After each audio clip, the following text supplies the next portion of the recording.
Big boss అనే reality షోకు తెలుగులో popularity లభించింది. ప్రతి బిగ్ బాస్ సీజన్లో ఎవరో ఒక అమ్మాయి, అబ్బాయి ప్రేమలో పడతారు. ఆ షో సాగుతున్నంతసేపు హైలైట్ అవుతారు. బయటికి రాగానే ఎవరి దారి వాళ్ళు చూసుకుంటారు. ఇది కామన్గా జరుగుతున్నదే.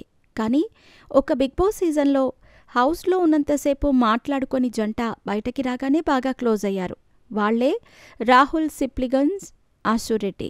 తాజాగా కిస్సింగ్ టాక్స్లో తమ మధ్య ఉన్న రిలేషన్పై స్పందించింది ఆశు. బిగ్ టీవీ ఎక్స్క్లూజివ్గా ప్రారంభించిన పాడ్కాస్ట్ కిస్సింగ్ టాక్స్లో గెస్ట్గా వచ్చింది ఆశు రెడ్డి. అందులో బిగ్ బాస్ గురించి ప్రస్తావన వచ్చింది. అసలు బిగ్ బాస్లో తన ఫేవరెట్ కంటెస్టెంట్ ఎవరు అని వర్ష అడగ్గా వెంటనే రాహుల్ సిప్లిగంజ్ అని పేరు చెప్పింది ఆశు. తనంటే ఎందుకు ఇష్టమో కూడా కారణాలు చెప్పింది. ఒక సింగర్ అంటే బాగా పాడతాడు అన్నంతవరకే చూస్తాం. కానీ ఒక చిన్న ఏరియా నుంచి వచ్చి కష్టపడి తనకు అవకాశాలు వచ్చినా వేరే వాళ్ళు వాటిని లాగేసుకుని ఇలాంటివి చాలా ఉన్నాయి. అలాంటివన్నీ వింటున్నప్పుడు అసలు ఇలాంటివి మనకు జరిగితే ఎలా ఎదుర్కొంటాం అనే ఆలోచన వస్తుంది అంటూ రాహుల్ పడిన కష్టాల గురించి చెప్పుకొచ్చింది. రాహుల్ గేమ్ ఆడిన విధానం కూడా నాకు చాలా నచ్చింది. తను ఫాస్ట్గా కోప్పడడు, మాట్లాడేటప్పుడు వింటాడు. తనలో నాకు అది నచ్చింది అని బయటపెట్టింది ఆశు రెడ్డి.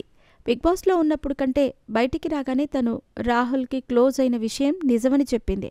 బిగ్ బాస్ నుంచి బయటకు వచ్చిన తర్వాత మగవారి గ్రూప్తో కూడా క్లోజ్ అయ్యానని, అలా రాహుల్తో క్లోజ్ అయ్యానని తెలిపింది. రాహుల్తో ఎప్పుడూ ట్రిప్స్కి వెళ్లలేదు, కానీ హైదరాబాద్లోనే చాలా తిరిగానని రివీల్ చేసింది ఆశు రెడ్డి.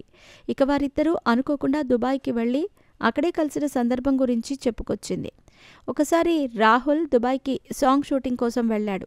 అనుకోకుండా నేను నా ఫ్యామిలీ ఫ్రెండ్స్తో అప్పుడే దుబాయ్కి వెళ్ళాను. అప్పుడు తన ఇన్స్టాగ్రామ్ స్టోరీ చూసి ఇక్కడే ఉన్నావా అని వెళ్ళి కలిశాను. రాహుల్ స్టేజ్పై పాడటానికి సిగ్గుపడే టైప్. అందుకే నేనే పాడతాను, నాకు సింగర్గా అవకాశం ఇవ్వు అని అడుగుతాను అని చెబుతూ నవ్వింది ఆశు రెడ్డి. తన కోసం రాలిపోయే పువ్వా నీకు రాగాలెందుకే అనే పాట డెడికేట్ చేసింది.